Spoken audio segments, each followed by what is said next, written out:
What was the direction of President Duterte's so-called independent foreign policy on his third year in office? Dale De Vera gives us the recap. We shall continue to assert and pursue an independent foreign policy. Our long-term national development and national security goals come first. We shall continue to reach out to all nations regardless of their prevailing political persuasions or proximity to or distance from our shore, so long as this nation wish us well. Our stronger bonds with our ASEAN friends have made possible our trilateral border patrols with Indonesia and Malaysia, which has since then put out of business sea pirates, piracy, and other terrorists who used to infest our shared seas. This is a testament to the readiness of our country and our good neighbors to make regional peace. President Duterte promised that his administration would cozy up to other countries, aside from the United States, as part of what he described as an independent foreign policy. True enough, the Philippine Navy held a trilateral maritime exercise with their counterparts from Indonesia and Malaysia in November 2018 in the waters of Zamboanga City. That was the only naval drill with other ASEAN countries to date. Side by side, Duterte's independent foreign policy remark was his special mention of China.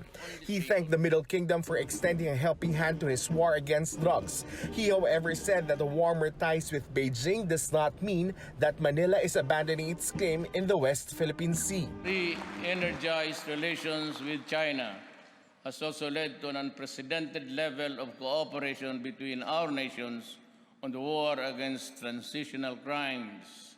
Our shared intelligence led to the discovery and dismantling of the clandestine Shabu laboratories and the arrest of Chinese chemists with the Dragon organization called Wu Syndicate.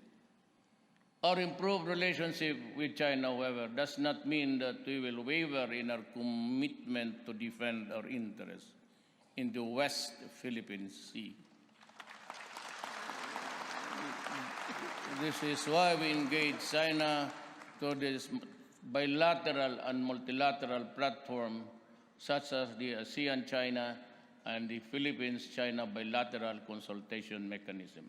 Fast forward to June 2019, the president was heavily criticized for seemingly siding with the Chinese over the ramming of a Filipino fishing boat by a Chinese vessel in Recto Bank. 22 Pinoy fishermen were abandoned at sea and were later unsaved by Vietnamese fishermen. While there was an outcry over the elision, Duterte downplayed what happened. That is a mere maritime accident or incident. You do not react violently. As a matter of fact, halos kami ngayon are agreed na side swipe. Tapsingan ba? Hindi talaga yung binunggo. Kaya kung binunggo, nasa ilalim na yon, na side swipe. Yun ang tawag dyan. Duterte repeatedly said that the Recto Bank incident is not enough reason to declare war against China. Critics called on the chief executive to invoke the country's mutual defense treaty with Uncle Sam. The U.S. reiterated that the Hague ruling, which pretty much nullifies China's 9- claim in the disputed waters, is valid. The president again reasoned out that the Philippines is no match to China. He then challenged the U.S. and other Western powers to stand up to Beijing. Ang hamon ko sa Amerika, Britain, France, mag-assemble tayo dito sa Palawan. Tapos diretso na tayo. Doon sa Spratly. Agawin na natin kung maagaw natin. Kung maubos tayo lahat, sabi nila, Duterte is not protecting the interests of the Filipino. Goddamn shit. You want me to put the lives of 110 million Filipinos by going into trouble? Not only that, Duterte bragged about his alleged verbal fishing deal with Chinese President Xi Jinping, which should see Filipino fishermen exploiting the country's fishing ground. While Duterte seemed to have a soft stance on China, the case is different with Canada. The president said he is ready to declare war on the North American country if it fails to take back the trash it dumped on Philippine shores in 2013. I cannot understand why they are making us a dump site. And that is not the only case in point. Papasunod-sunod yan na pinapadala yung basura sa atin.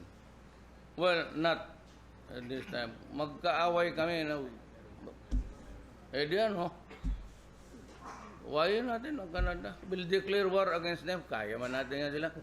The trash were finally shipped back to Canada in June. The same cannot be said for Chinese vessels still hovering in the Philippines' exclusive economic zone. The president also threatened to sever ties with Iceland after it introduced a resolution to the United Nations Human Rights Council that sought to look into the drug war killings in the Philippines. But Foreign Affairs Chief Teddy Boy Locsin, speaking on behalf of the DFA, defied Malacanang and says the Philippines will not cut diplomatic ties with any country over the resolution. Locsin also said the Philippines will not leave the UN Human Rights Council.